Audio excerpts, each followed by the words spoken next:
Hi everyone, I'm going to show you how to do a two-pager, which is new to us and something we're going to do in our notebooks for quarter 2 work for our learning cycle 3 on narrative. Hopefully I'm in the frame right now. I had to just turn my phone around. Okay, let's take a look.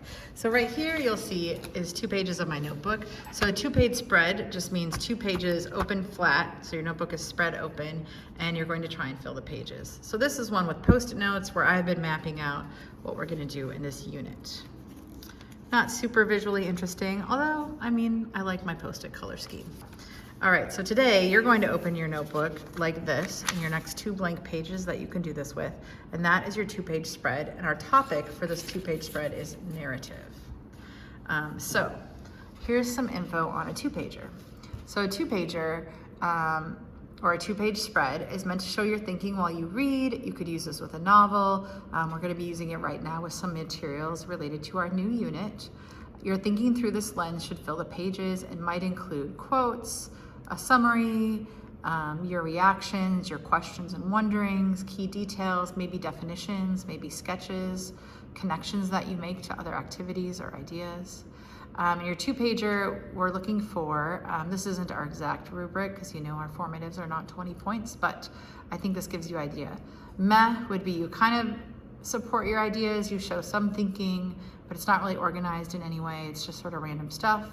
Good would be you're filling most of the page with critical thinking and making connections, and then outstanding would be you're filling all the page in an interesting way, showing creativity and how you're thinking, and with the layout, and you're just doing a little bit more with the connections that you're making with these 2 blank pages. Now a blank page can be intimidating sometimes for people, so what you could do is write narrative or narrative or narrative, keeping in mind that I'm going to be giving you 3 different pieces of paper to include.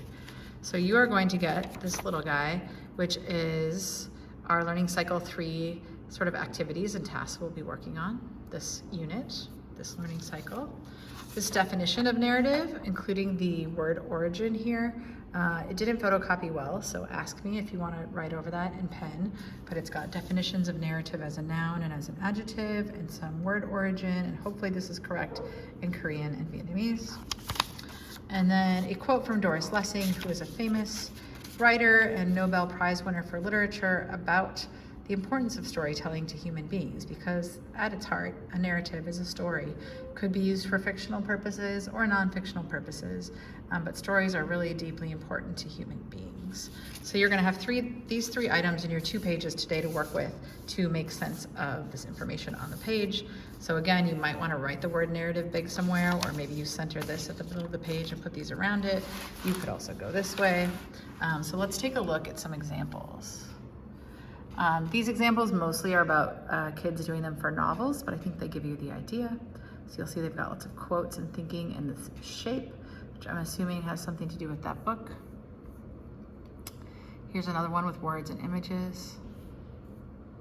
And we might use these also if we read some stories this unit to map out our thinking as we go. So you'll see some are more visual, some are more text-based.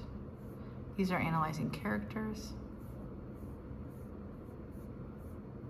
And then there's a couple more examples here. This is for a book called Just Mercy, which is a nonfiction book, very intense and sad, but really interesting book if you're interested in the law and the criminal justice system. And then here's another one. So this one is mostly words, but you can see they've included a chart, the essential questions for this activity, a little chart here that shows the information in an organized way, bullet points, so there's a combination of different types of info. So you want to get creative with your 2-pager and see how you can organize this information about our new unit of narrative. So tell us what you know, what do you think you've read, what connections can you make to these definitions or word origins, read the quote and maybe draw or write what that makes you think of. Maybe write next to each of these what you think they mean or what the activity will be.